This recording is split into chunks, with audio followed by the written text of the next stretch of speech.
Welcome to Bigfoot Society. If you have Bigfoot activity to report from the same areas discussed in this episode, please reach out to me directly after this episode. And if you'd like to be on the podcast to discuss a personal Bigfoot encounter, please reach out to me directly at bigfootsociety@gmail.com. Do you wish there was more Bigfoot Society to listen to every week? Well, there is now. If you become a supporting member over at Patreon, you get a special members-only episode every single week on Wednesdays, and sometimes even more episodes. Head on over to patreon.com/the Bigfoot Society. And now let's get on with the show. All right, Bigfoot Society, we've got the privilege of talking to Mark tonight. He's a hunter and fisherman from Eastern Texas. How's it going tonight, Mark? It's going good. How about you? It's going great. We were already talking a little bit before this, and I'm excited to talk to you about what you've been experiencing down in Eastern Texas. All I've ever done for a living is hunt and fish, and I've spent lots of times on the water and lots of times in the woods, and never thought in my life would encounter anything where it's been. Are you able to share the area of Eastern Texas that these encounters take place in? We have the most famous lake in the world, which is Lake Fork. There's a big bottom that goes from Lake Fork to Tawakoni. There's just a big bottom there that's uninhabited and everything else, and that's where my recent encounters have happened.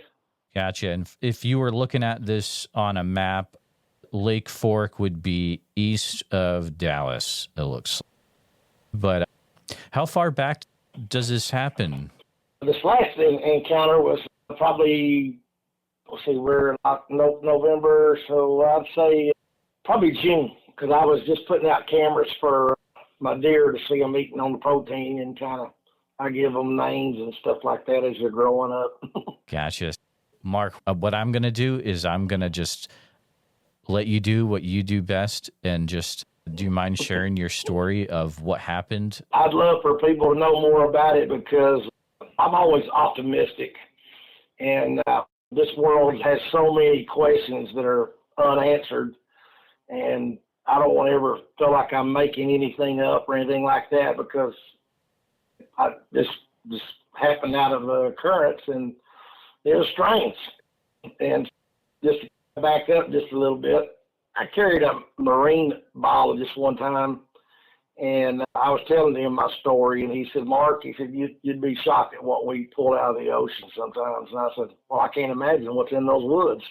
Backing up to my encounter, I'm putting out my game cams in the summer, because I know these deer are in velvet, and I want to watch and see how many bucks I've got coming through my property. And so I'm just lollygagging around through the woods, middle of the day, about 11 o'clock, because my goal was to put my camera out and go eat lunch, and because I normally start my mornings about 5 o'clock, whether I'm working or not. And I'm walking across the pond dam, and look up, and I see a deer coming at me, and I'm thinking, that's weird. And it went to my right about 60 yards. I walked a few more steps, and then here come another one. And I thought, man, it's 40 yards. I thought, that's pretty weird. Y'all should be going the other direction. My deer are semi-tame, I say that.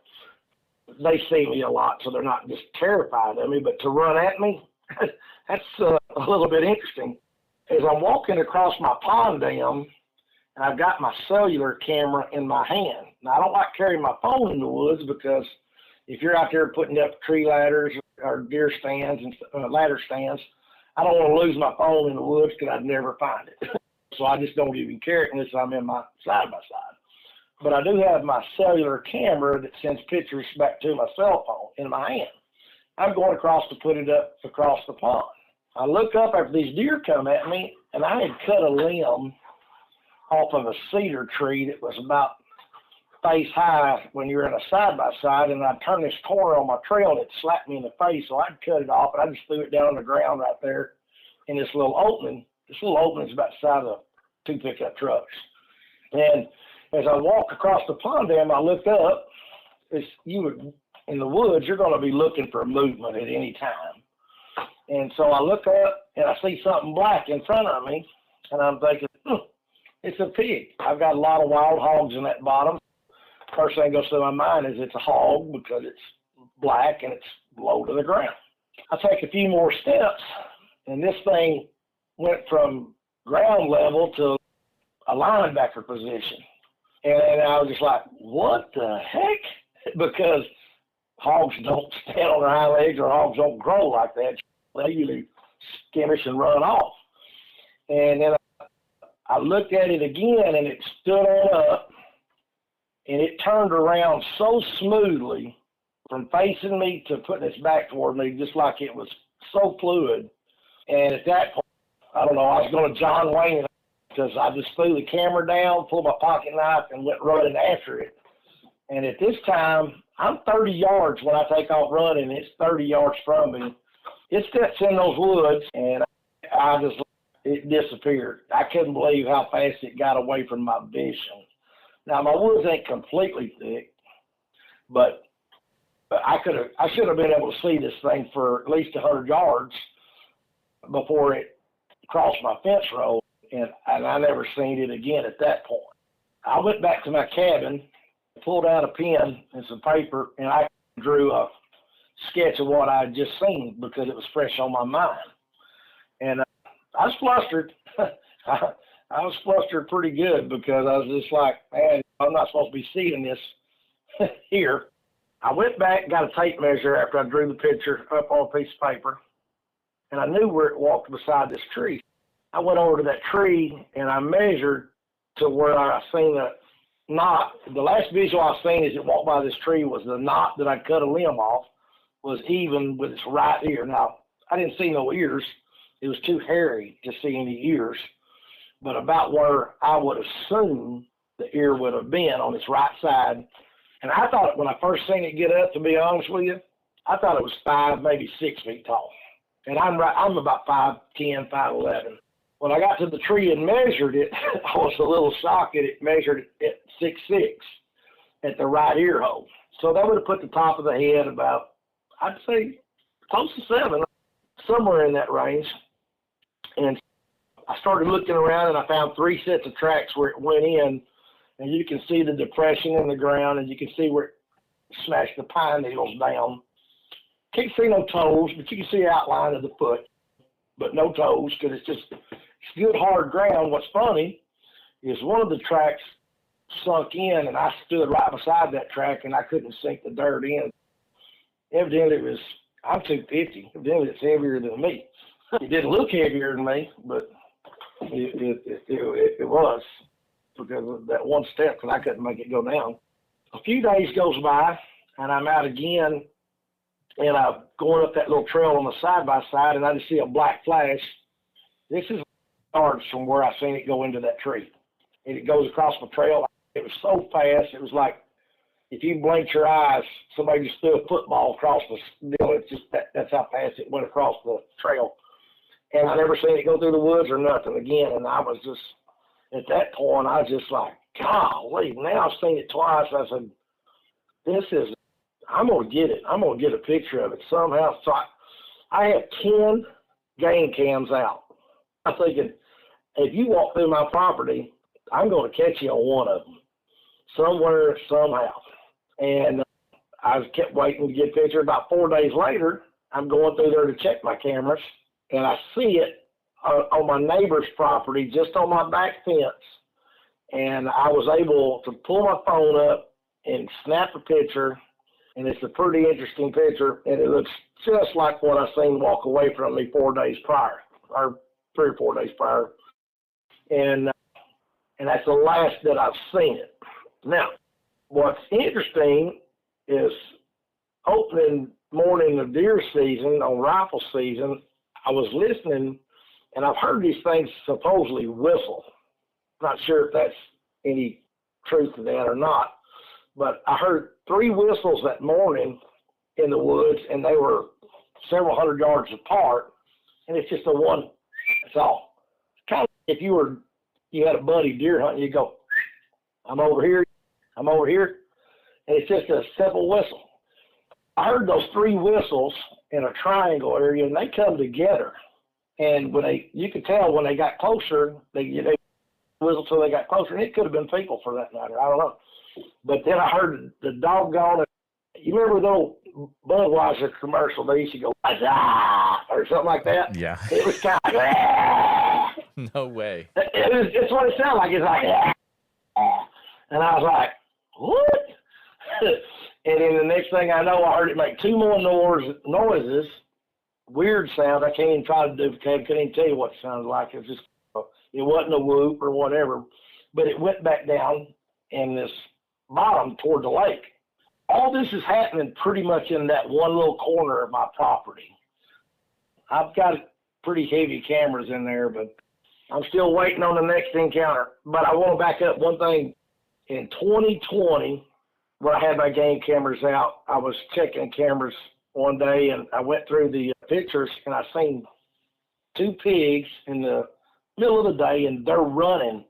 And I'm thinking, I'm always looking to see what my deer are running from, or my hogs are running from, whether it's a coyote or hog dogs or whatever.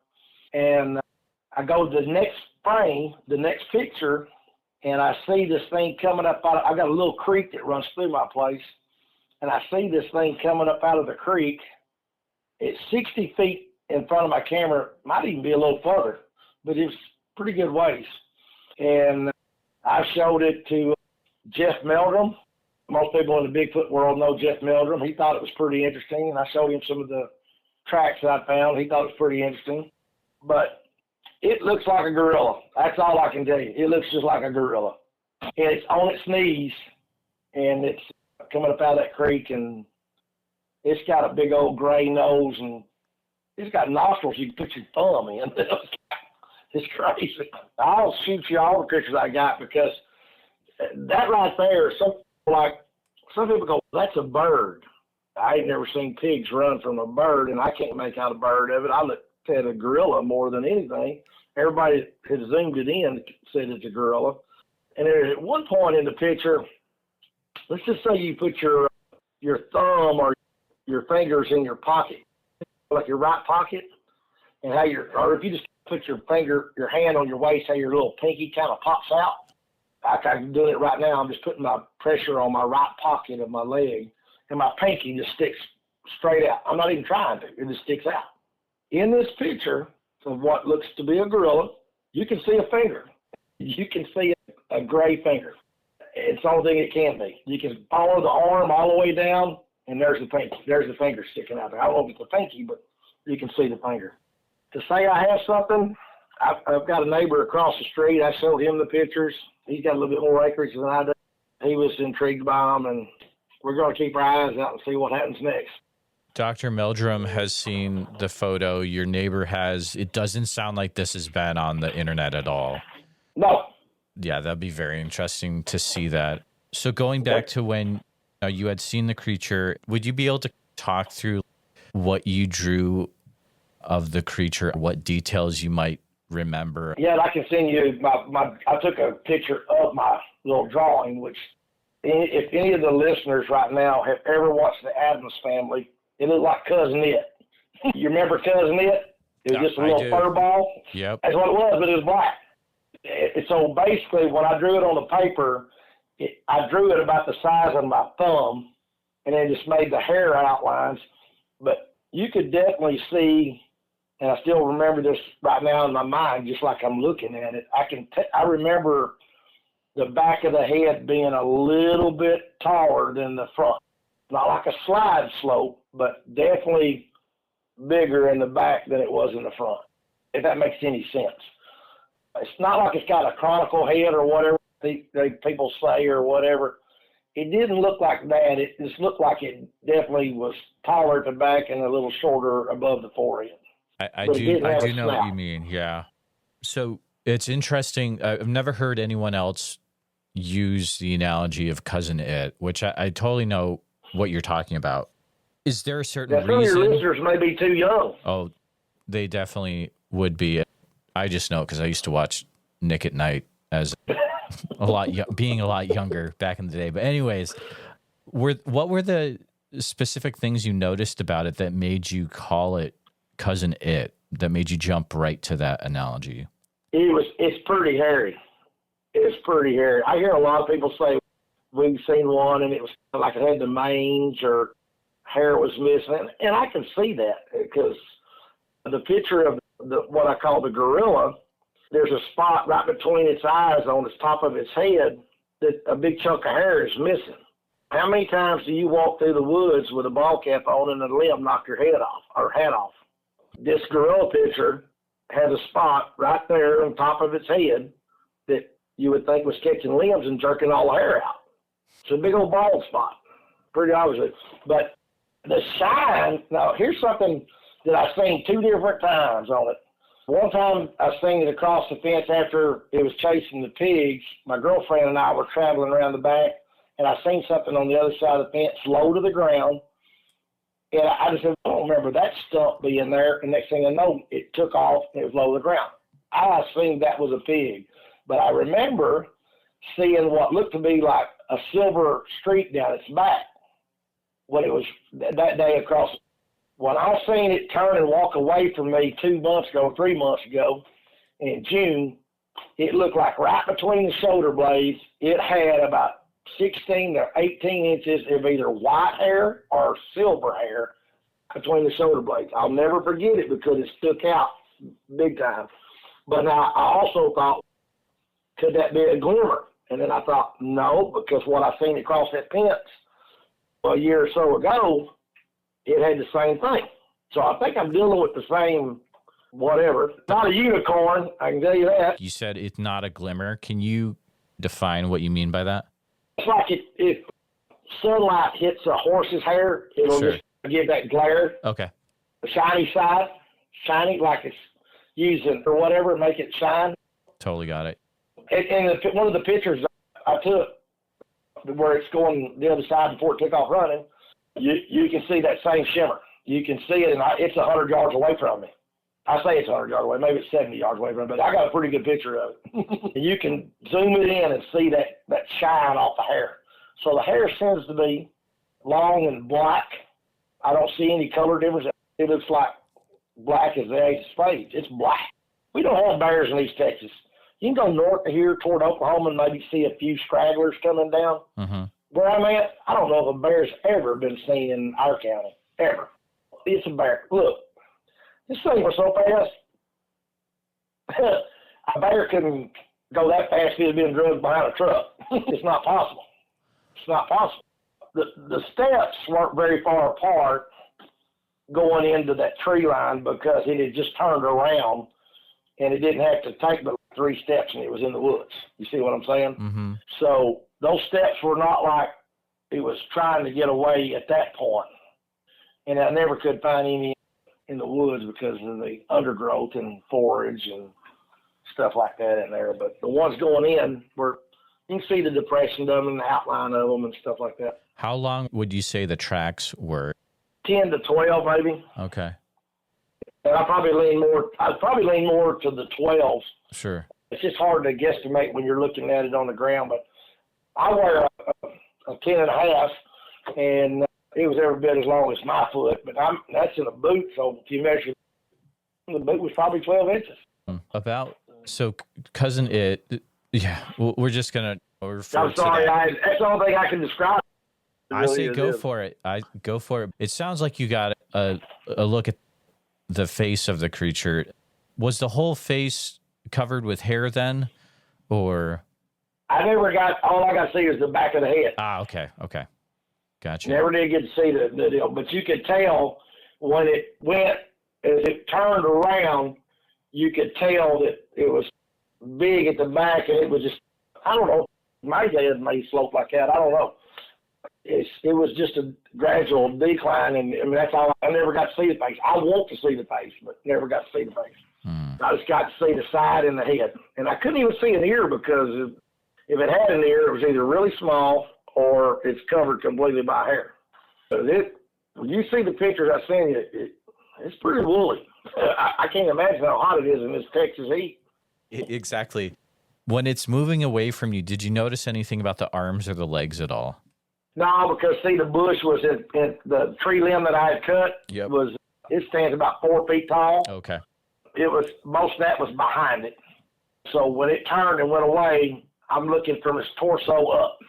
And it's like its arms were right up against its side. So when it went in, it was almost one uniform shape, so to speak. It's not like it was slinging its arms left and right. Mm-hmm. It was just like you just turned around real slow and just walked. It didn't act like it was scared. When it was walking, before I took off running, it was walking. But when I ran, that's when either it decided, hey, I better get or whatever. I can't believe it'd be scared of me. But when I started running, it was gone. It was so fast. I'm still blown away by how fast it actually got into those woods, and I never seen it again.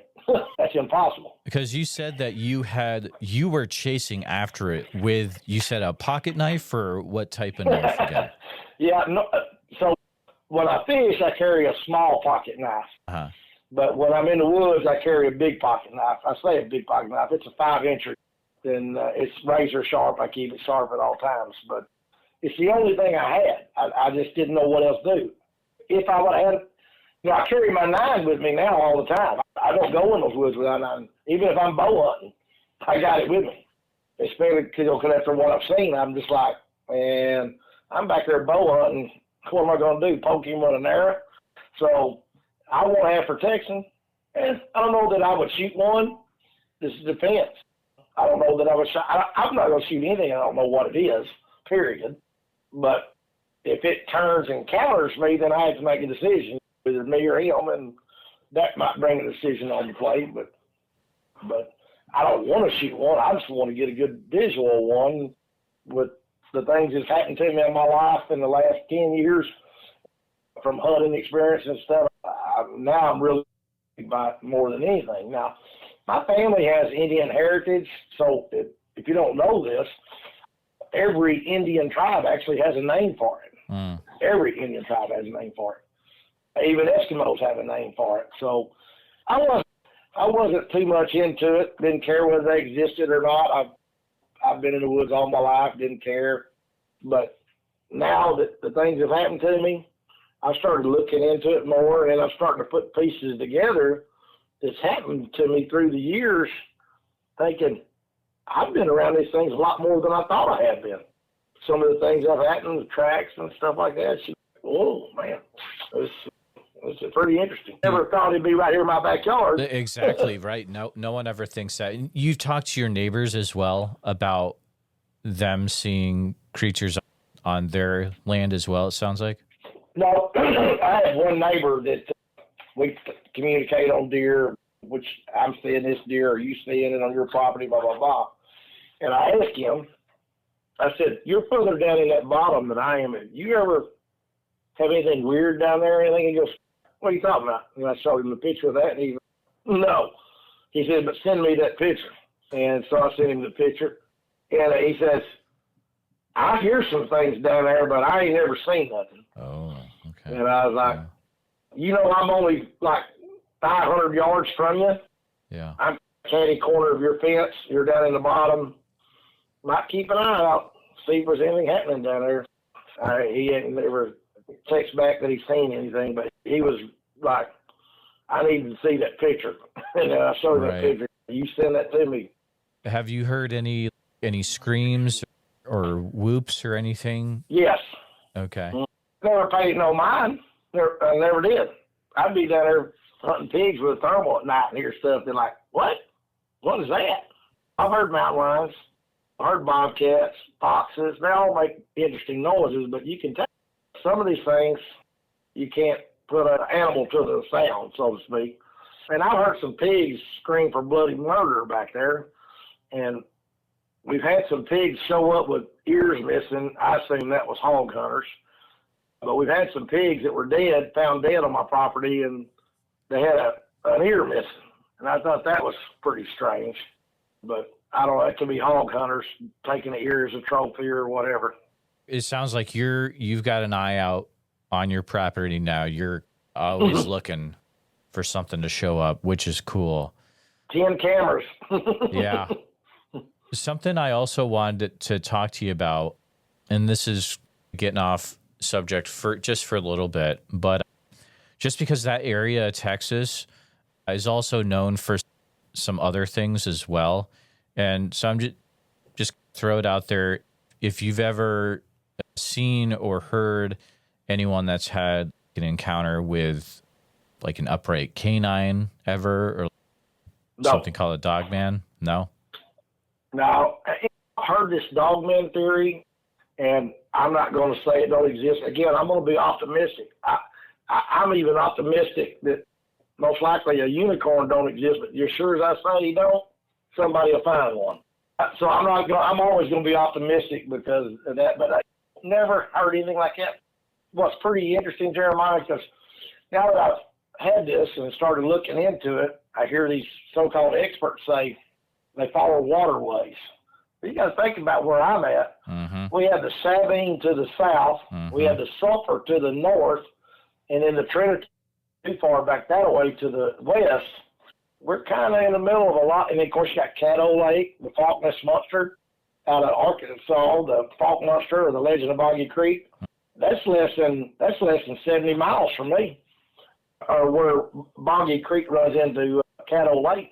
Oh, there's no doubt about it that you are in the right area where a lot of stuff happens. So it's not out of the question that it doesn't sound like you have a zoo right next door where like a gorilla could get loose from, right? That's what when people said that gorilla, when I showed people that picture of that one, they said that somebody must have got one. Look, it got loose at the zoo. I said, dang, the zoo had whatever. There's been no gorilla in a zoo lost around here ever, so don't make up stories. Gotcha. The other question I've been throwing out just for fun is any stories you've ever heard of people seeing something that resembles like a hyena? You talking about like a chupacabra? Not chupacabras are awesome, but this would be that's a good question. I've never heard anything like that around here. Okay, yeah. Usually a hyena sighting would be totally different than a chupacabra, but yeah, I guess down there you're going to have there's people that actually breed hyenas, and I wouldn't be shocked if there's some in Texas. Oh yeah, well, that's a good point. Yeah. Yeah, I've seen a video of people that bred them and they got them as pets. We were talking earlier about you've had some interesting things you've seen up in Oklahoma as well. Do you mind sharing about that for a bit? No, that's really where all this starts. That's where it got interesting through the years, and like I said, who would have ever thought I could have had this happen in my backyard? And I tell people, you can't unsee what you've seen. You can't do it. And you might make up stories, but you're making up a story on something you've never seen. But when you've seen it, and if you people that know me, and if you ask them about me, they're going to tell you, hey, that's the most honest guy you're ever going to meet. A lot of people tell me I'm too honest. My daddy told me not to ever tell a lie. You tell a lie, you got to cover it up with another one. So I just tell it like it is, and you can take it for what it is, and that's just the way it is.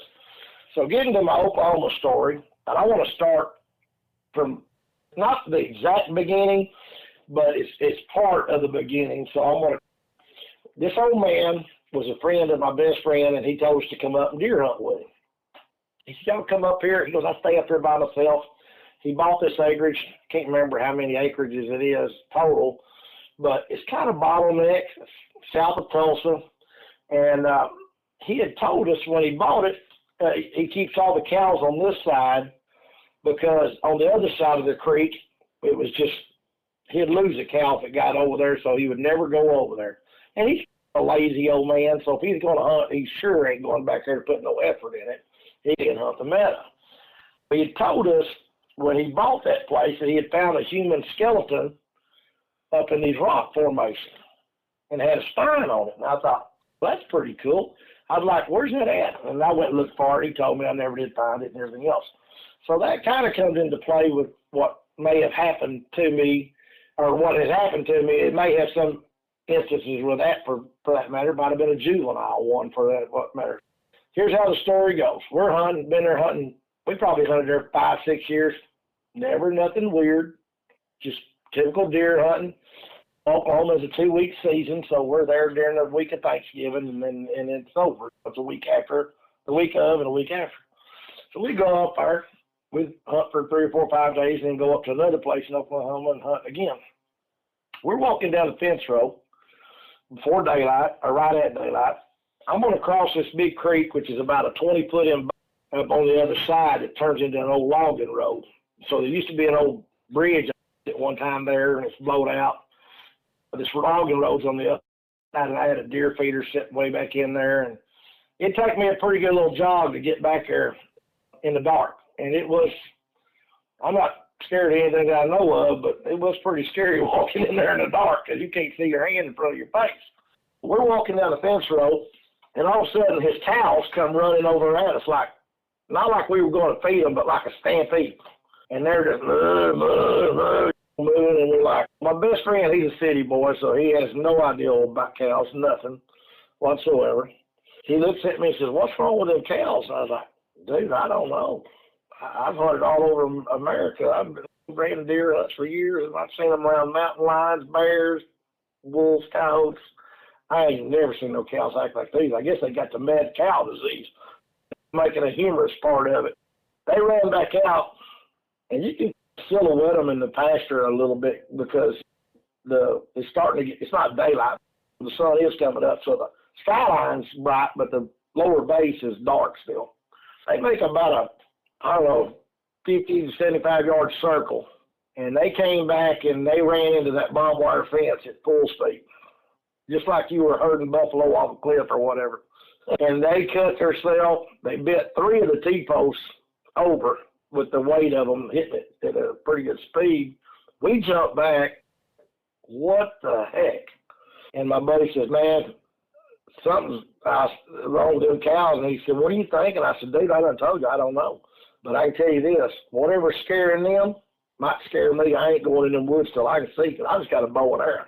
You got a gun. I got a bow and arrow. I ain't going in there. I didn't even have my pistol on me. He said, I'm going to go get in the blind. He rode out and get in the blind. I wait there for a little bit. I decided I better get going because it's a long ways back there to my feeder, and it's probably already gone off, and I'm going to walk up and scare the deer I'm trying to kill.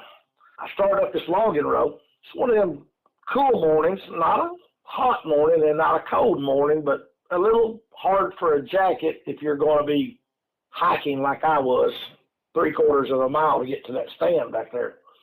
So I'm going up this logging road, and I'm walking up the logging road, and I stop to take my jacket off to stick it in my backpack. And I understand when I get back there, I carry a backpack, and I'm going to stay all day. I ain't going back there for 2 hours in the morning, 2 hours in the evening. I'm staying all day. So I stick in my jacket in my backpack, and I'm out in the middle of that logging road, and that's when I look up and I see a big track right in the middle of that road. And it's obvious what made it. You can count all 5 toes. I didn't measure it, but I guessed it to be 15 inches, and it's about 7 to 8 inches wide. I see it, and I'm just like, oh, my Lord. And I turn and look, and I see which direction it went, and it went off the road, and it's going toward this rock formation over on the hill. Jeremiah, those tracks were between 3.5 and 4 feet apart in stride. And when it stepped off the road, it sunk like 3 inches. It sunk. And I was like, oh, man. And it was just, when it got off that logging road and started going toward that hill, you could see how much it was sinking in the ground and how much mud it was. You run a horse through a muddy area, it just trumps it up, and they sink, and mud goes everywhere and all that. So I was like, man. So I found a rock, and I put it on that track. And I said, I'm going to bring my best friend back in there and show him that. Now I know what has scared those cows. That's what scared those cows. And it's in front of me somehow. So I walk up the logging road about 20 more yards. I hear just like a baseball bat. It hits wood.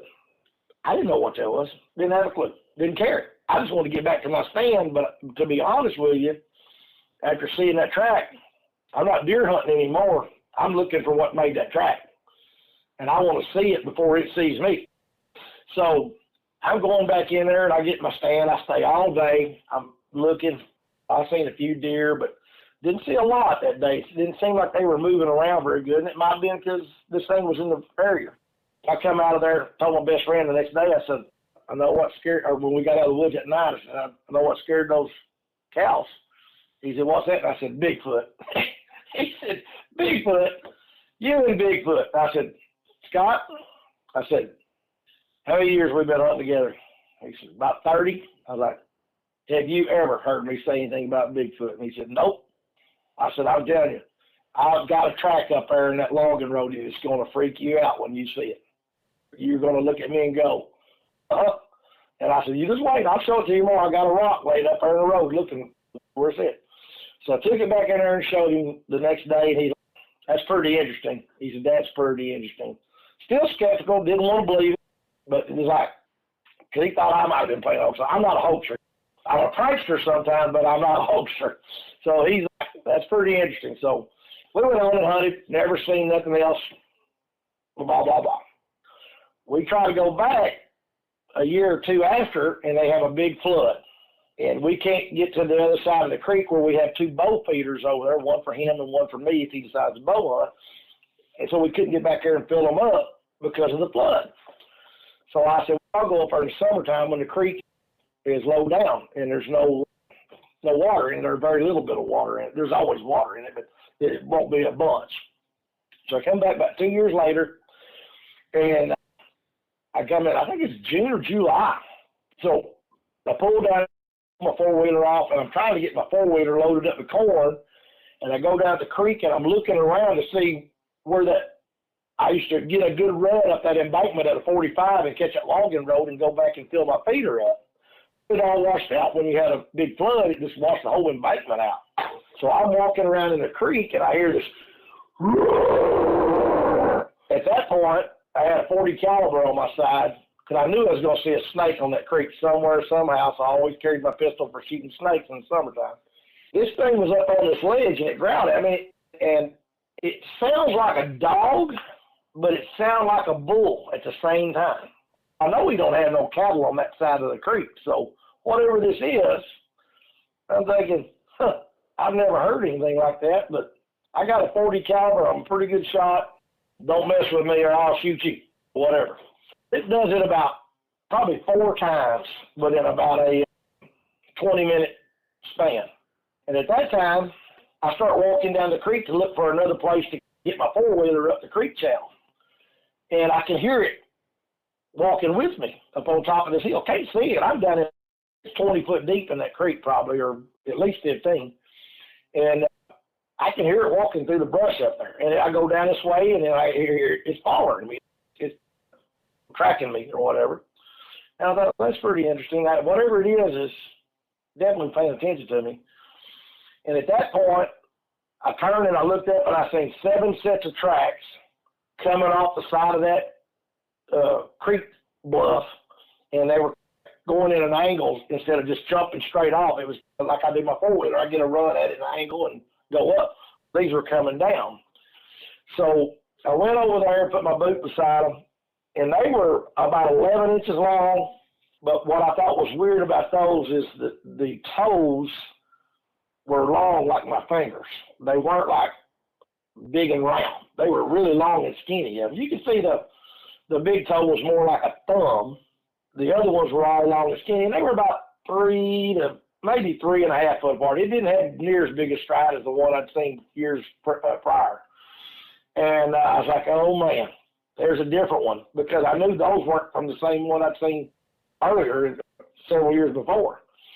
And I had taken pictures of the ones that I found 3 or 4 years before, and I had them on one of my phones, and I had transferred my pictures from one phone to another, and then sometimes with my game cams go on my cell cam, and sometimes I just go through there and delete pictures, and I either deleted them or they got removed when I switched phones, so I didn't have those first sets of tracks. I had them in an email because I emailed them to a couple of people so I can look back through my email and find them, but it may be thousands of them to go through, but I definitely got them in email because I remember emailing them to a few people. I go up there to get a cattle panel. I'm going to get a cattle panel, lay it on the side of the creek where I can catch it with my knobbies and go up and catch that logging road. And I was just going to wire this cattle panel into the side of the creek channel so I can get a run and get traction and get on it back there. And because I'm not hauling corn back there on my back, I'm getting it on that four-wheeler, and I had a 2-wheel drive. I'm going up to the barn to get the cattle panel, and owner's up there at the barn. And so I said, hey, buddy, I said, have you got a digital camera? And he said, I do. I said, You got a Bigfoot living on this dead gun place because I found some more tracks. I said, you remember them I found a couple years ago? He said, yep. I said, well, I found some more today. They're not as big, but they're back there. And he was like a kid in a candy store. I said, get your digital camera and meet me down there at that creek, and we'll get some cameras that I want them on an SD card so we can't lose them. I don't want to lose them. And he gets his camera, and I'm down there wiring this cattle panel up. He comes down there and says, he's looking at me and said, man, that's a pretty good idea, Mark. I would have never thought that. I said, I'm a MacGyver on this type of stuff. I can come up with things. He said, yeah, I would have never thought that you put that cattle panel down that soft sand and you just run over it and go back there. We're sitting there talking. He's on a Polaris, and all of a sudden he goes, again. And I'm telling you, this old man's eyes got as big around as soft. He looked at me and said, Mark, I'm 73 years old. I ain't never heard nothing like that. I started laughing. I said, it's already done that to me like 5 times or 6 times. He said, I don't have a clue. I said, I knew it wasn't on your cows because you don't have cows over. He said, absolutely not. I wouldn't put my cows over. I would never find them. He said, but I ain't never heard nothing like that. So we're sitting there talking again, and we try to get quiet. And we start hearing it make some, I don't know, it made a couple of weird little bee noises, not like a mouse, like it was popping its lip to be like that. And I was like, he goes, that's weird. So anyway, it growled at us about 3 or 4 more times, and then it just got quiet. But we could hear it up there moving around. When we would move or whatever, we could hear it. He gets the pictures. He says, I can't wait to show them to the game warden because that's just crazy. So he takes all these pictures, and he's got them on his camera. And I get on back there and fill my feeder up. I never see nothing when I get on top of that hill, never did or anything like that. When I was getting back there to hunt, when we came to hunt during the fall, I was going up that logging road, and when I showed my best friend that track a few years before with a rock, I moved the rock to the side. When I came back hunting this time, there was 2 rocks in the middle of the road. And I'm thinking, I didn't put them there. I removed them from last time. Those rocks hadn't been there in years. And there was only 1, but this time there was 2. I'm starting to go back there to hunt, and I checked my feeder before we started our hunt, actually, is when it was. And there's a tree laying across the road. I'm thinking, that's weird. I jumped the gun here. I got to go back to the game warden story real quick, but let me back up. I want to go back to the tree. He goes and shows the game warden 2 weeks later, and game warden told him they were bear tracks, but they're not bear tracks. They were too long to be bear tracks, and bear don't have a 3.5-foot stride. Anyway, and he said I got behind his house. He'd heard some noises behind the house for about a week, and they disappeared. That was all before we got to go up there and hunt, before the tree and the rocks. We go back up there, and I'm going across, and there's this tree that's uprooted. It's got a root ball on the end of it. It's laying across my trail, the logging road. It's big around as a football, 15, 18 feet long. It's not something you're going to pick up real easy and move. I was able to grab one end and just move it around off the road and go on in there with my 4-wheeler. I could have probably just jumped over it, but I thought, well, I don't want to do that because it takes too much time. I'll just go ahead and move it out of the way. So I got off and moved it out of the way. I go back there and I hunt.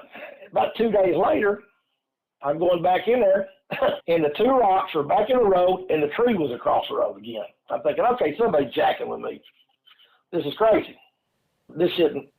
I still never found where that root ball come from. I looked all up and down the side of the road, and here's a tree that's got a pretty good root ball on it, bigger than a trash can, not bigger than a 5-gallon bucket's what I'm saying. And I can't see anywhere where it's been uprooted. It was put there in that road. There's nowhere up down that road I could see where that thing was jerked out at. I moved them again, went in there another day or 2, never seen nothing. Never seen nothing else, never heard of it. We came back the next year, and about 100 yards before my deer stand, a bigger tree was laid across the road. And this one was big enough, you wasn't going to move it unless you had a tractor. So it could have been a deadfall, but I never could find where it fell. It was like a treetop had fell out, and then something was just put in there. I never did see the root ball was it or anything like that. I could see where it fell out. And so that was basically the end of it. Never did see anything else other than that. But I've kept my eyes open, and then, of course, we don't hunt there no more. The old man's moved on and all that kind of stuff, so we don't hunt there anymore. But he did say his neighbor had one on a trail cam or a game cam, but I never did get a chance to go see that either. But that's my almost story. Mark, it's a wild one, especially that noise that you guys heard. Are you able to share any more specifics about the area that was? I know you mentioned it was like south of Tulsa, right? Yeah, Bristol, we hunted is out of Bristol, and between Bristol and there's a national forest there, or I forget what they call them, wildlife management areas. Uh-huh. We were hunting, there's a wildlife management area probably about 5 miles from us. Oh, actually, it's probably not even 5 miles, probably 3 miles from us. And we were back down in there between Bristol and that wildlife management area, which is, I think there's 2 or 3 big creeks in there at that time. I don't know what the names of them are, but those creeks, they travel all up through there and all. But yeah, Bristol, or BRSTOW, I don't know how they pronounce it up there.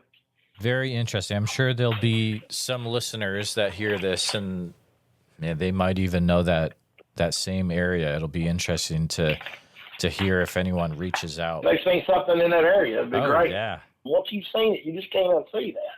It's not like imaginary, I got an imaginary friend over here. It's not like that. I sure changed my attitude a lot when I'm in the woods. I am on guard like nobody's business. Going back to your property down in Texas, do you think that there's 2 different types of Bigfoot down there? You mentioned you have the picture of the gorilla, then you have the cousin it. I think the gorilla and the cousin it are the same thing. Okay. I think it's the same one. Okay. Yeah, because they're all in this corner, and it's the thickest corner on my property. It is the thickest cover on my property, so it makes total sense.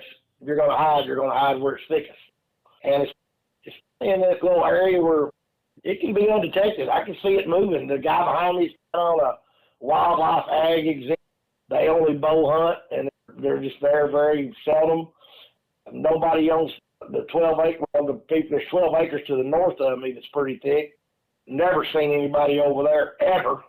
And that's where I think if it has a home or where it's hanging out, I think that's where it's hanging, because that's the thickest place. And here's something to think about. And I thought about this after I heard people say they've seen them 8, 9, 10, 12 feet tall. 12 would be just absolutely gigantic Epithecus. And that's what I think some of these might be. You got to think about this. If you're going through the woods and the woods are thick and it's just standing there, and all you're going to see is 2 legs, and the cover's got everything else broken up, if it's fairly tall. So if you're not looking mid-range, you could probably miss it completely because you would assume the legs were trees. That's in my opinion. If it was very tall, if it was 8, 9, 10 feet tall, whatever, I would think that some of the brush that I'm looking at, the underbrush comes up so far, you can see trees so far, that middle torso area would just be camouflaged by trees. You wouldn't be looking at it as it's something solid. You just see 2 legs that look like 2 trees. Oh, you would, it would be the weirdest thing in the world. I couldn't imagine how I would even get through there.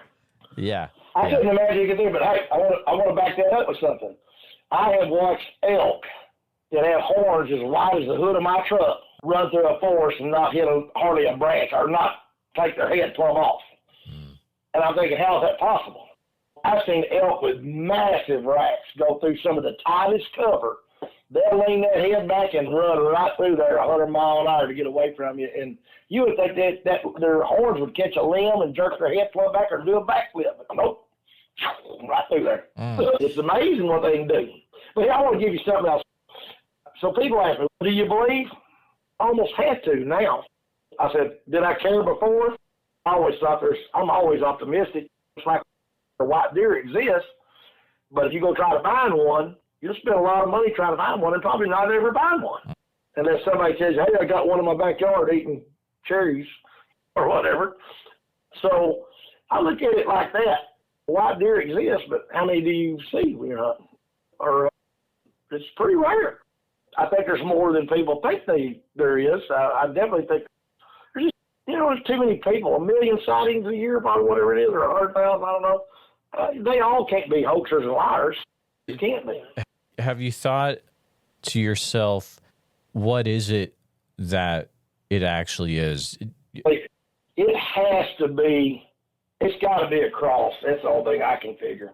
It's got too much intelligence, man, to be not. I won't say that one hadn't been killed, because I think some probably were killed in the 1900s. If you look into Teddy Roosevelt, I think it was, Teddy Roosevelt wrote a book about one killing one.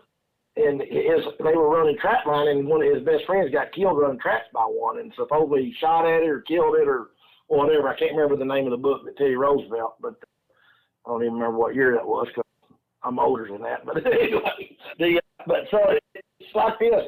It's got to have the Neanderthal survival deal, and maybe it's an ape, or we'll go back to this thing called Gigantopithecus. It's something that wasn't supposed to make it through the Ice Age that did. There's a lot of things. Gar, bowfin, several fish made it through the Ice Age. Why couldn't mammals that has intelligence that's the place maybe to get warm, stay warm, or figure it out, or whatever? So it's got to be a cross of something. It just has. When I see what I've seen, and it has a human foot track for the most part, other than the one that has the long fingers, that was real scratching my head. But I will say this. I did find a track online. It looked just like what I found in the second time at Bristol. I did find one just like it online. So it's evidently it's something that happens from time to time, or just maybe way it steps or whatever. But man, there's just so much in this world we don't know about. Oh, I know it. Yeah. But it has intelligence, because how can you survive and not be detected on a daily basis as is? But here's the other thing, and I said this to some of my friends. They said, man, you ought to go out and do some night searching. Well, look, I've seen some of these TV shows, and I don't want to use the word idiot, but I want to put it in a paraphrase so you understand it a little more. If you go hunting something black in the dark of night, even if you find it, you're still at zero. Does that make sense? Yeah. I don't understand it. These things are seen in the daytime as much as they're seen at night. Right. Why would you not try to prove the species in the daytime? Because if you find them at night on the thermal, there's still skepticism that's going to show up. Mm-hmm. People are going to go, well, it can be a human. Because you ain't got, but if you got it in the daytime, it's a little bit more convincing because you get a better picture. So I don't like to use the word idiot, so I want to retract that. But I'm just saying that I'm not going to go looking for something black in the night. I don't care if you call it up or whatever, because I call coyotes up at night and I call coyotes up in the daytime. If it's a predator, it's looking for a meal. I don't care what time of day it is. I get hungry at 8 o'clock in the morning. I get hungry at midnight. I'm going to get up and go feed. Oh, absolutely. Yeah. Mark, it has been a really fun chat with you. And I would love it if you could, if there's other stuff that happens on your property, definitely keep me up to date and send me an email. Man, like I said, I don't want to kill it. I want a good, solid picture that right now I would tell people, I say, whatever, I say, hey, I'll take a polygraph. I know what I've seen. Mm-hmm. I can't take that back. I ain't trying to pull no bull over nobody's eyes or nothing. And I'm just like here in East Texas, I'm shocked. I really am, because this is not supposed to happen where I'm at. My brother-in-law, he was like, boy, I don't know what you got going on down there, but you got going something. I want to mention one other thing. You hear the term with the orbs and stuff with Bigfoot? Yep. I've had a couple of deals on camera that look like little orbs. And people say, that's dust particles going through the air, stuff like that. Yeah. We've seen some that look like a Z. We've seen some that look like a Christmas ornament and all this kind of stuff. But one morning, I'm down here in my hunting blind, and I text my brother-in-law. He's hunting out of his hunting blind at another place. And I said, you wouldn't believe what I'm looking at. He said, what's that? I said, I'm looking up in a tree, and it's like there's a spotlight up there in that tree. And he's like, really? I said, yeah. And the sun's not even close to coming up. And I said, it looks just like a little headlamp, little light up there. And I watched this thing for 20 to 30 minutes. And I don't know if it was a reflection off something or what, because it's up in a tree like 35, 40 feet. And then all of a sudden, I looked back over, I looked away, I looked back, it's still there, and I looked back, and it's gone. And I've never seen it again. I thought, that is weird. Wow. Because it looked like a little light up on the top of a tree. And I was like, he said, the weirdest stuff goes on down there. I'm like, I know. But that light, I don't believe in the orb stuff, but that was pretty weird. That was pretty weird. You would have thought somebody was coon hunting their head up in one of them trees, because it just sat up there for a little bit, and I watched it, and it may have been a reflection of sunlight coming through something or whatever, but I thought, that's pretty weird. But that's the only thing I've ever seen as far as a light other than on cameras and stuff. But I don't believe in that orb stuff, but that was freaky. You definitely have some weird stuff going on down there, Mark, for sure. I'm beginning to think so because, like I said, try to get some of my buddies have come out, we'll hog hunt, and sometimes we hear some things that most time we don't. It's just typical old hunting. And every now and then we'll hear something that's a little different, but most times it's the same old stuff. But it's like right now, so the last time I seen it was probably in, probably August was the last time that I seen it. I'll send you the picture, I have a date on it, so you'll be able to, that'll be my last picture, as a date on it, and I've seen it. I ain't seen no more signs. I look in the mud all the time. Right. All the time. I'm looking around my pond for steps. I'm looking at the creek channels and stuff. I'm always looking for that little something different. Oh, I know what I was going to tell you. So my grandson and I, we were where I'd seen this thing at before. I had explained to him where I'd seen it and everything else, but about a month before that, before I seen it, we were walking through there, and it was a pig skeleton in a tree about, 5 foot tall, and it was in the fork of a tree. Oh, really? And my grandson says, my grandson goes, Papa, look here. I'm like, yeah, what'd you do that for? He said, I didn't do that. I said, yeah, you did. He said, no, I didn't. I said, whatever. And I just shook it off like I didn't think nothing of it. Well, right where I seen that thing walk to the tree, the other side of that little opening that tree was in, that tree is about as big around as a Copenhagen can. About that size. I don't know how you do that. Smaller Pepsi. Actually, probably about the size of a Red Bull can, be more accurate. Okay. Anyway, the tree is just bent over, pushed over, and the skull is about 25 feet from where it was in the tree. And I thought that was pretty weird. Yeah, that's very weird. Because he swears. He said, I did not put that there, Papa Mark. I said, yeah, you did. He said, no, I did not. And I was like, boy, don't be pulling on my leg like that. He said, I didn't do it. He said, it was there. That's why I told you. And I was like, I didn't do it. And it's just a little from one of the pigs we'd shot. And it was shoved in the fork of that limb, and it was jammed in there or whatever. And I never even touched it. I just looked at it. Yeah, you're just jerking my chain. But now it makes sense because it's not 40 feet from where it walked by that tree. Yeah. Everything's happening in that corner. I would be really aware when you're going back there for sure, Mark. I'm telling you, I don't go get in my bow stand without my pistol. I've got my pistol on me at all times now. But again, I don't want to shoot it. I just want self-protection. Absolutely. But I don't know what I'm doing with it. Somebody, I will say one more thing. I know you're probably ready to get off here. Somebody said, well, what about homeless people? I'm like, yeah, it's a possibility. You remember when back in the old days, mountain men go up in the mountains and you'd never see them again? Sure. Okay. Indian tribes, and I can't remember which ones. I'm trying to think. It might have been either the Sioux or the Crow. If you dishonored the tribe or were caught doing something with a squaw, and somebody will probably elaborate on this a little bit more, but they would kick you out of the tribe and tell you to go to the mountains and never be seen again. And so I've often wondered if this could be some past episodes of that, because I'm pretty sure it's more than one tribe, but it's either the Sioux, the Crow, I can't remember, but one of them, maybe all of them. I don't remember.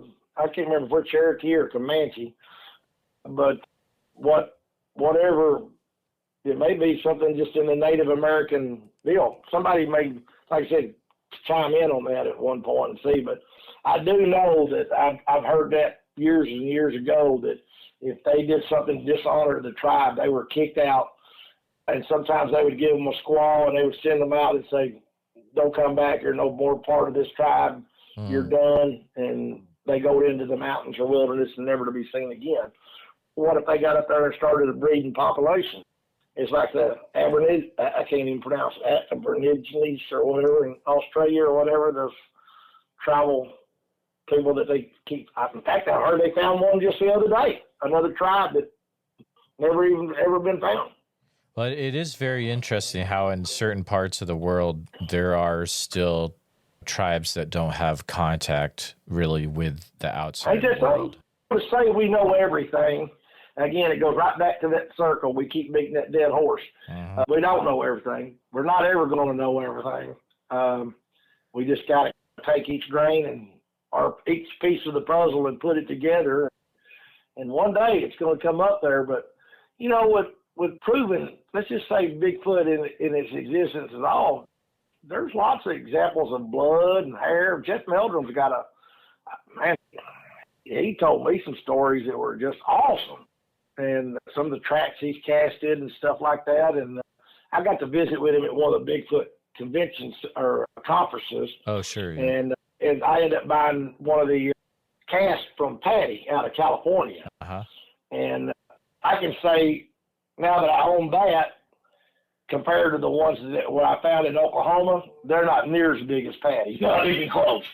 Yeah, they're good, but Patty's like 18 inches. It's a big old track. It's 17, 18 inches. The ones in Oklahoma were not that big, but real similar. That's about all I got. You know, I'll just keep an eye out on it, and buddy, I'll tell you if I get it, I'll get a hold of you. And I love it. Like I said, when we get through here, I want to send you these pictures, and I want to know when I send you these pictures, I want you to text me right back and tell me what your thoughts are. You tell me, because I'm always open to, hey, if you think it's not a buzzard, I'm not going to go for that because it's too shiny. There's no feathers. Right. It's not a buzzard. Yep. But you say, it does look like a gorilla, or it does look like a hairy homeless person or whatever. I'll take anything and at least put it into play. I'll let you know for sure. All righty, man. I enjoyed doing this. Hopefully everybody got to hear this and know I'm just telling it just like it is, and it is what it is. You can't unsee what you've seen, and maybe there's a reason why I'm supposed to see it. Good Lord knows I don't. There you go. Mark, it's been a pleasure chatting with you, and I hope to be chatting with you again in the future. All right, Bigfoot Society, I got the privilege of talking to Dan from down in Missouri about some things he's experienced regarding Bigfoot. How's it going tonight, Dan? It's doing really good. Finally got a little bit of rain. It's been pretty dry, but deer season's been rolling along, and a lot of people have been out in the woods and probably experiencing a few weird things, because this time of year is when we hear or experience more strange things as far as Bigfoot. Some people claim that they migrate through this part of the country anywhere from the end of October through the end of December, first part of January. So that's when we've had most of our incidences. I know there are a lot of really interesting areas in Missouri that have to do with Bigfoot. Are you able to give maybe a general location, or if we need to just leave it at Missouri, that is fine too? No. We live in Reynolds County, Missouri, which is about 120 miles southwest of St. Louis, down in the Ozarks. There's Johnson Shedden State Park, Elephant Rocks, different things like that. But we're in an extremely rural area. You most certainly are. The thing that started it with me was my grandson graduated from high school 2016, and prior to that, probably about a year before that, my daughter and grandson live on the family farm, and there's roughly 200 acres. And anyway, they live on the back side of the farm, and I was over one morning. It was late October, beautiful day, probably in the morning, and across the ridge from them, it would be east from them, we heard a blood-curdling scream, and there was a group of coyotes up on the hill, and they started yelling and yipping, and they ran south and continued to yell until they were completely out of sight. I've heard a lot of strange animal noises, bobcats, coyotes, foxes. I've never heard anything like that. And we kind of looked at each other. What in the world was that? You question what it was or what it could be. And that kind of got the ball rolling. And then after that, my grandson went to school up in Maine for a while. He came home for Christmas break. He came home early, Thanksgiving. We have feral hogs here, terrible animal. But anyway, we were going to see if we could hunt a couple of them. And we were following a path behind the farm. And to give you an idea, from my daughter's house to the nearest town is 20 miles. There's nothing but forest in between there. It's extremely dense forest. And we're walking along a game trail, which was probably, I would say, 60 yards down from the peak of the hill. And as we're walking, he's in front of me, a rock, probably just a little bit between a softball and a volleyball, came over the top of the hill, went right between us and hit the ground. And I looked up and you could see branches and twigs and stuff falling off the trees where it came through there. And my grandson turned around and goes, "Where did that come from?" I said, "I don't know, man. It looked like it came from up above the hill." And we looked, he goes, "I don't think we need to go up that way." No, I don't think so. So we made a circuit and went back to the house. And that same year that he was on leave, there's a pond back in the woods. It used to be an old farm way back there. And we went back there to hog hunt one night. There was a big pig that was coming in there. And there was maybe not quite a half moon, just bright enough to be able to see walking back in there. And we set up and thought, he'll come in here pretty soon. And all of a sudden, the night noises got extremely quiet. We heard something walk behind us, and it wasn't a deer, rather heavy. You could almost feel it stop behind us. We sat there, and finally you could hear it walk off and went up the hill on the other side of us. And we sat there for probably 15 minutes. The night noises came back, and he looked at me. I go, "I think we better just go to the house." Things like that. My daughter, this time of year, she'll hear tree knocks. And usually it's after dark, and she's in the house with the TV on. And she called me one night. Her husband's an over-the-road truck driver. So she calls me up. She goes, "Look, I'm hearing these noises." So I went back out there and I listened. I don't really hear anything. So I went and visited for a little bit. And as I walked out, we heard it again. And it was up on the hill. I'm not sure about that. That's weird.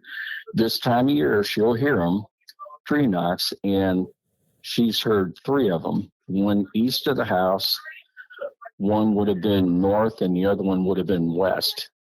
They were back and forth. She says it doesn't bother the dog, and she anymore now. She goes, "I've heard it so much, it doesn't bother me." And her husband came home from traveling one time, and she said something to him about it, and he says, "Oh, it's probably the house or something." And he heard it one night too. It's things like that. My sister and brother-in-law live about 3 miles from us, and they're out about 2 weeks ago. And in the evening, they like to walk around. They've got 12 acres, and he's got a trail all the way around that they walk it for exercise. And he said there was an extremely musky smell. Now, he's like a lot of us. You live in this part of the country, and you hear things or see things, and yeah, that's a fox, or oh, that smells like pigs or whatever. He goes, "No." He said this was nothing like he'd ever smelled before, and they went home. It makes me wonder, now, if they're coming through this time of year, if it's a migration, where are they going, and how come we never experience anything like this any other time of the year? I'd really like to know if there's a migration pattern or something like that. That would be interesting. Oh, absolutely. Your daughter has heard tree knocks. Mm-hmm. And this has been going on, like I said, this time of year. Gosh, probably they've lived over there for 15 years, on and off like that. And it's always this time of year. I put game cams out, and I've Never, unfortunately, never had a picture of anything like that. I've heard and talked to people that claim that they have pictures of a Bigfoot. I've never seen the pictures. I really would like to see that. But there's a state park north of us, Tom Sauk State Park. And one of the rangers, the story is that he went out to get some equipment one time, and it was off on its own. I don't know if it was like a bulldozer or what, but one of the ladies that work out there said that he came back and said, if you want that equipment, you go get it yourself. I will never go back out there.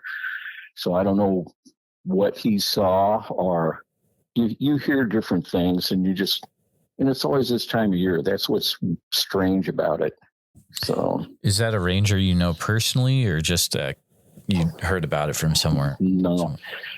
One of the ladies that worked out there told us about it. I don't know the ranger personally. There's you hear a lot of stories in hearsay. I do know 4 individuals, and one extremely well, that had seen one. They were in high school on riding 4x4s. And he said it crossed the road right in front of us. And it wasn't a bear. He said, the only thing I could say is it was a Bigfoot. And this guy's extremely reliable. Same time of year. I would love to have some kind of definite proof or something. Something's out there, and I believe that's what it is. And this time of year, like I said, it's got to be a migration pattern. Have you ever talked to neighbors around the area about this as well, to see if they've ever experienced anything weird on their properties?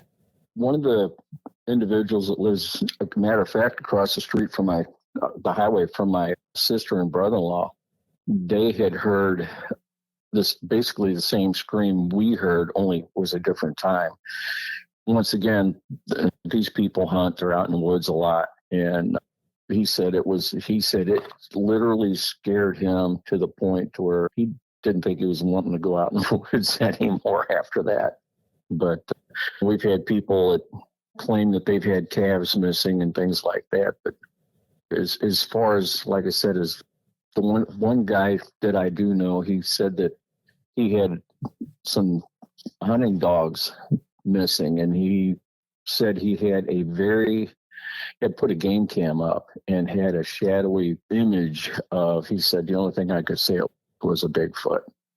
And once again, I said, hey, send me the picture. I never did see it, but some people are leery about talking about it. But no, this time of year, like I said, this time of year is when most of the stuff, when we hear strange noises, tree knocks, things like that.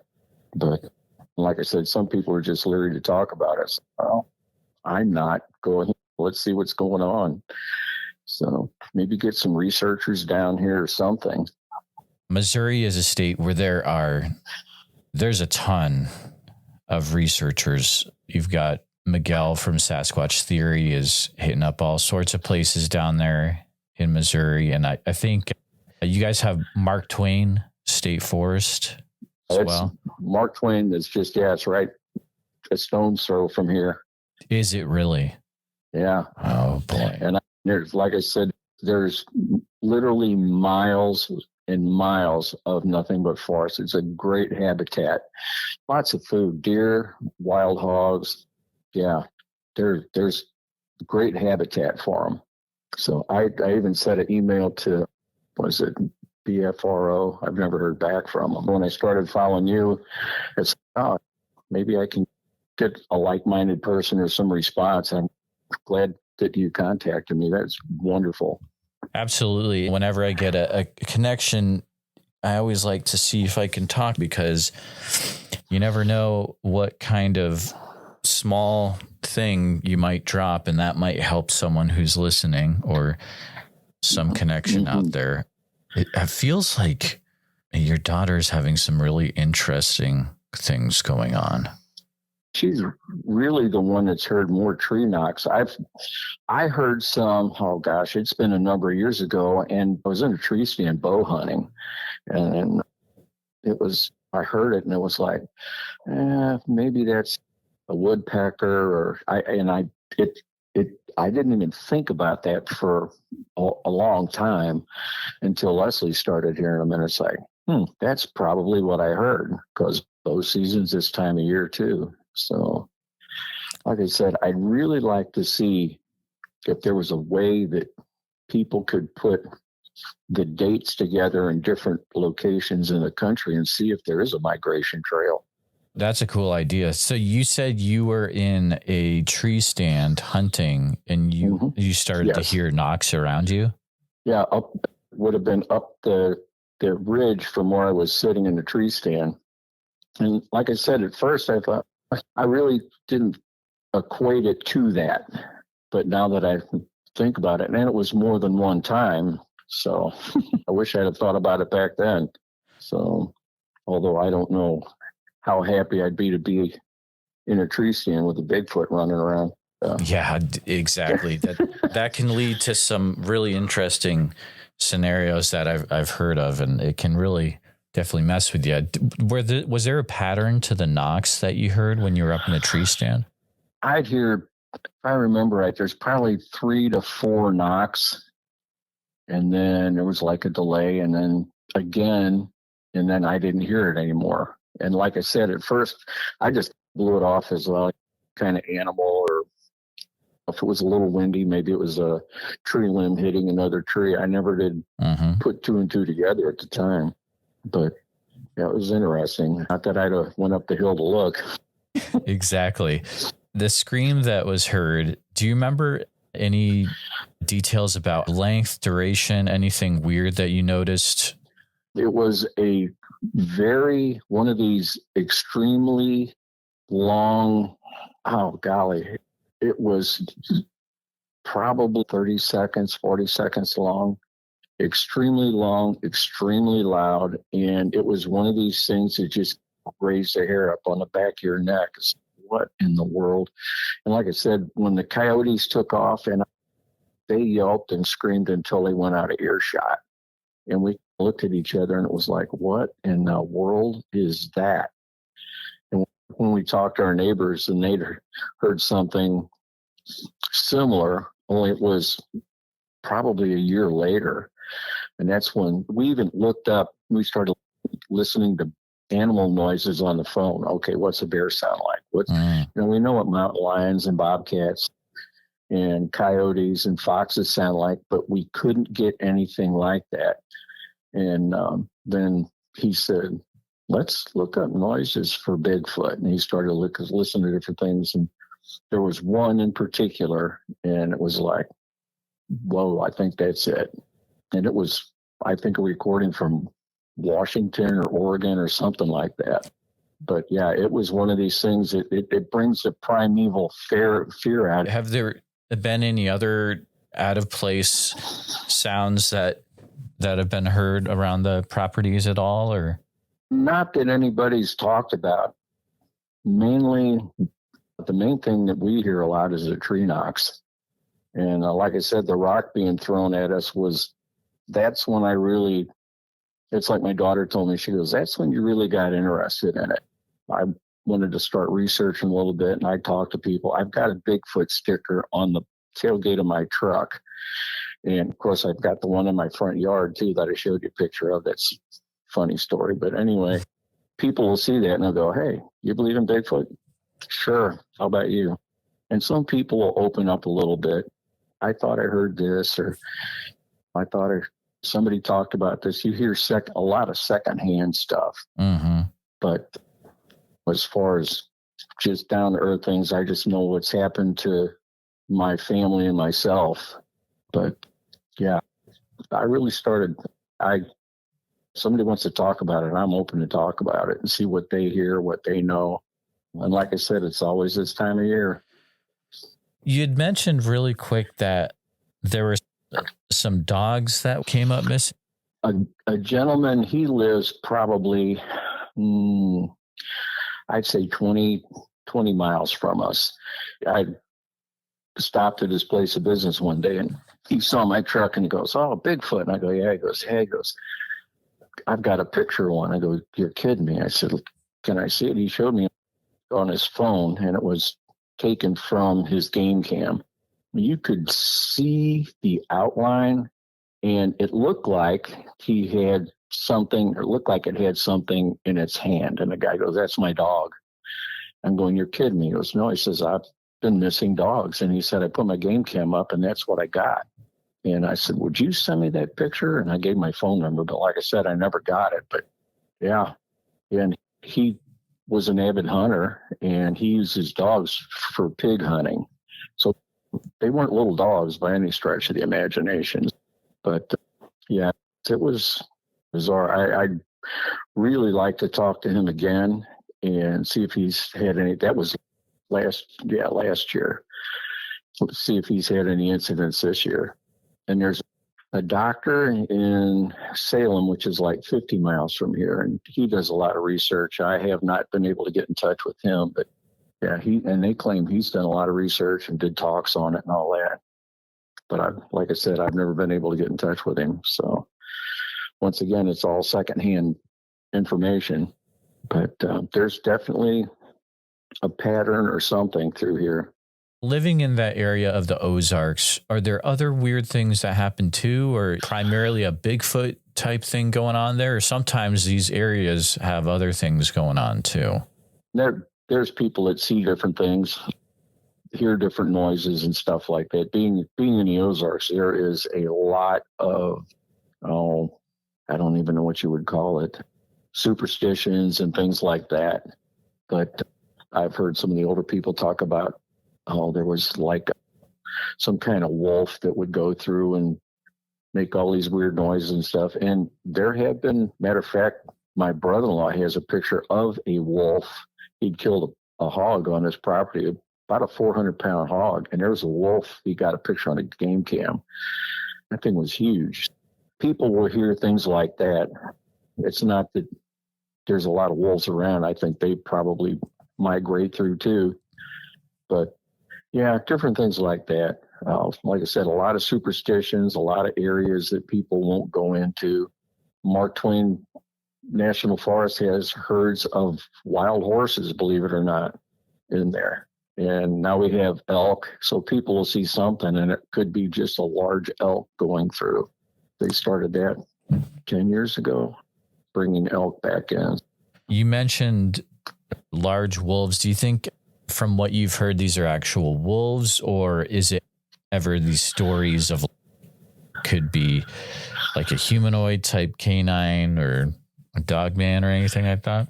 There are people that'd be a little more south of us that they claim that there's a dog man. Around here, I've never heard anybody mention anything like that. Farther south, the Missouri-Arkansas border, down in that part, people talk about it, but up here, I've never seen it. I've got the picture of the wolf and the pig. I'll send it to you when we're done talking. But as far as dogmen and things like that, I've never heard anything like that around here. Primarily, people, if they hear anything, they'll either blow it off, or that could be a Bigfoot. Some people will say that, kind of laugh about it, but I think they think that could be. There's definitely something that goes through here this time of year. I have seen type structures before walking through the woods, and at the time you'll go through there and you'll look at it and go, "Oh, yeah, wow, there must have been a lot of wind or something." And doing a little more research, that's odd. We don't have snow load around here, and if we do have a lot of wind, the trees usually get blown over. They don't get put up. It's like tripod things in the forest. Yeah, that's not normal for sure. Yeah. You mentioned that there were some areas that people stay away from. Is that anything you have more details about, what these certain areas are or why they're stayed away from? No, and it was more, I hate to say old timers because that's what I'm now. I'll be there soon. Don't worry. Yeah. But no, as a kid, you would hear people talk about that. You don't want to go down in that part of the woods. That's not a good place to go and things like that. And you don't hear too much of that anymore.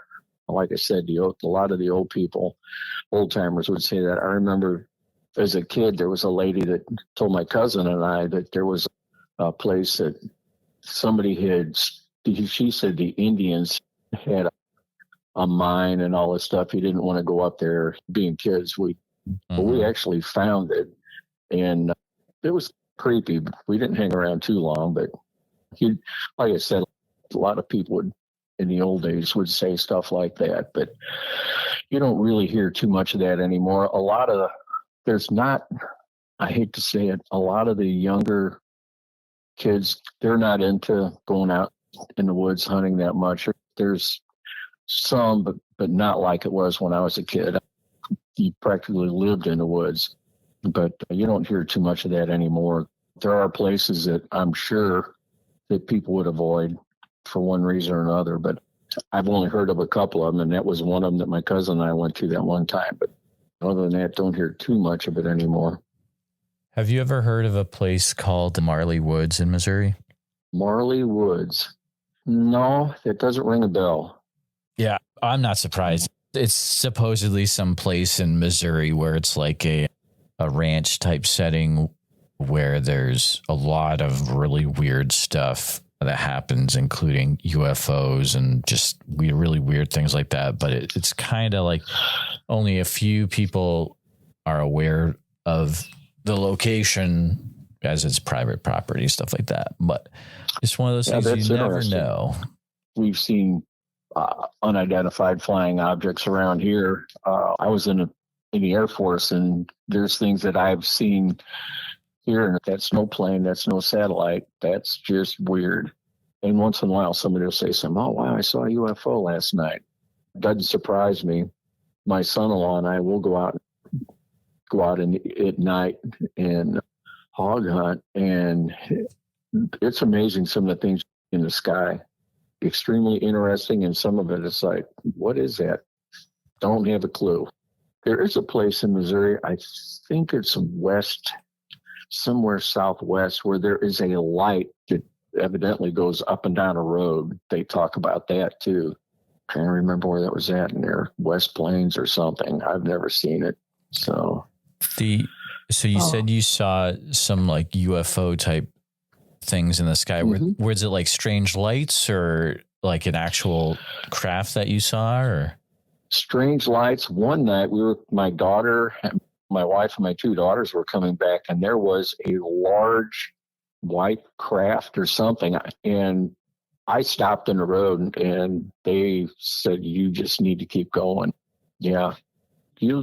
There's hardly any light pollution down here, so you see a lot of stuff. That was just bizarre. You stopped in the road to look at it, and your family's you just need to keep driving. Just drive, yeah.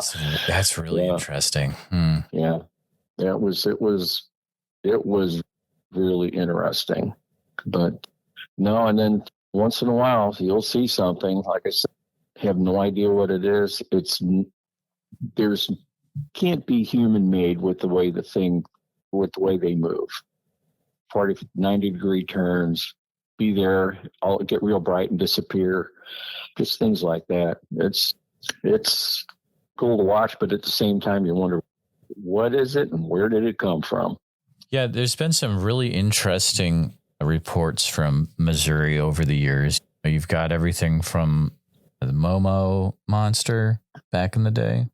More recent, during I think it was the Joplin tornadoes, people were reporting seeing, I believe they were calling them butterfly people around the time of the tornadoes. And some people were thinking maybe some form of angels. We're not sure, but it's a very interesting state for sure. It is. Depending on where you're from, there's, different beliefs, things like that. Yeah. Like I said, the one place down in West Plains with the light, and then farther south, the Howler or whatever you want to call it. There's all kinds of things up north by the rivers. I'm sure there's things up there, but yeah, down here primarily, like I said, this time of year, you'll hear tree knocks, and like I said, the rock throwing thing was the one thing that really, that in the same time period when we had whatever it was walk behind us, just It was bipedal. It was extremely heavy. And yeah, it was one of those things. I've never been afraid to be in the woods, but that right there creeped me out. My grandson said, "You about done here, Grandpa?" I said, "Yeah, let's get the heck out of here." So went back home. Yeah. You were talking about the howler. Is that in reference to when you heard the screams? That was more, I've heard people talk about the howler, but that's more of I would think of a wolf type sound. This was wow. It's hard. It would be, I wouldn't even it would be like an extremely frightened woman scream, only more guttural. But it was, yeah, that was really strange. And like I said, for all those coyotes to run away the way they did, if it was just a scream, we probably went, I don't know what that is, but to hear the coyotes run the way they did, there was obviously something up there they didn't want to be around. That always makes you wonder, right? Like when you hear these reports or you actually hear the recordings where it's like something large makes that noise and then the coyotes just know to shut up. They've probably been messed with from it in the past. It'd be interesting if you put a sound recorder out in your area to see what you would capture. As a matter of fact, my daughter and son-in-law did that. Put one on the back of their house facing the forest. And there were sounds that they heard. And when they checked the recording, it wasn't on the recording. Yeah. What in the world? He said, I know that thing's working right. You can hear the dogs bark and all that, but you couldn't hear that. Oh, so they could hear it in the house. They can hear stuff through their own ears, but it's not getting picked up. That is really weird. It's not getting picked up. Yeah. Like I said, we've got game cams we put up and we've captured a lot of different things, but not that. I don't even know how you would track those. I put them on game trails before out in the woods to see if we could see anything. But like I said, I've got pictures of deer. I've got pictures of dogs and hogs, but nothing like that.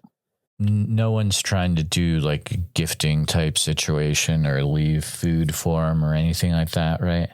No, we haven't tried anything like that. That's good. Yeah.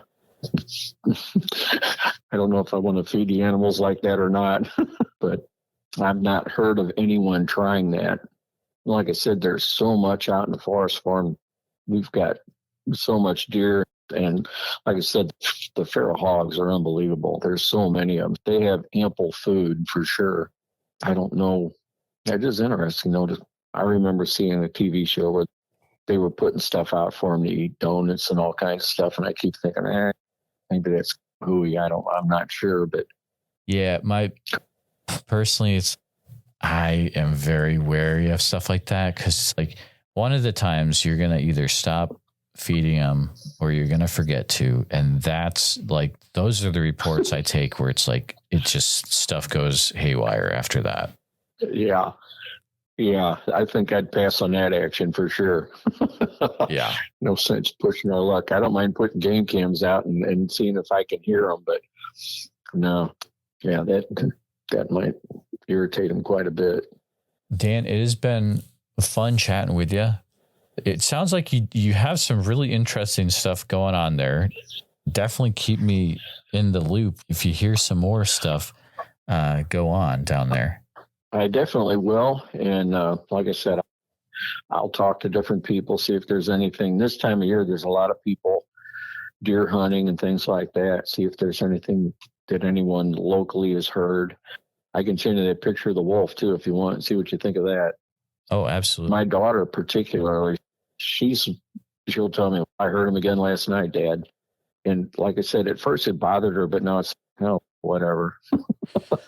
She thought it was weird when she heard the three of them going back and forth, though, which I can understand that, because where her house is at, it's on the back side of the farm. Yeah, but pretty interesting. But no, I'll keep my ear to the ground, see what I can find out. If I hear anything interesting, I'll be more than happy to drop you a line and let you know what we hear.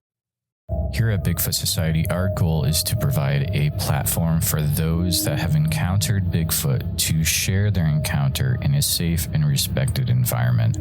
But we need to hear your story. If you've experienced something that you just can't explain, please send me an email at bigfootsociety@gmail.com. Then we can start the conversation. I know a lot of you have not shared your encounter at all. It's been 20 years, and it's time that you get this off your chest, and then you can get some well-deserved rest, because I know you haven't been sleeping. I understand what you're going through, and I appreciate every one of you listening. Bigfoot Society podcast, hosted by our captain, Jeremiah Byron, where it's all Bigfoot all the time. Have you ever had the urge to do more, to be more? Now you can by joining Bigfoot Society on the Patreon. Get ad-free episodes and even member-only episodes. Take part in movie night and even live video chats. Interact behind the scenes with Jeremiah and other Patreon members like me, Slaya. The powerful podcast goes on, and you may contribute a verse in our Patreon community. Carpe diem. Seize the day, Bigfooters, and make your lives extraordinary. Please take a minute to help out the show by subscribing on YouTube, making sure you hit the bell so you don't miss any notifications, and share the episode on YouTube with a friend. Also, if you're listening to us on a podcast, thank you so much. Make sure that you're subscribed, share the show with a friend. Really, it's all about sharing the show wherever you can. If you've had a Bigfoot encounter related to the following or know someone who has, please reach out to me at bigfootsociety@gmail.com or pass on my email. Here's the list. If you've had any encounters in Oregon, which I'm sure there's probably a few of you out there, please feel free to reach out immediately. You can use email bigfootsociety@gmail.com. A special thank you to all the Bigfoot Society Patreon and YouTube channel members. It's your support that helps keep the show going, and I extremely appreciate it. If you want to join in the fun, you can join over at patreon.com/the Bigfoot Society. I'll see you there. And again, thanks for listening.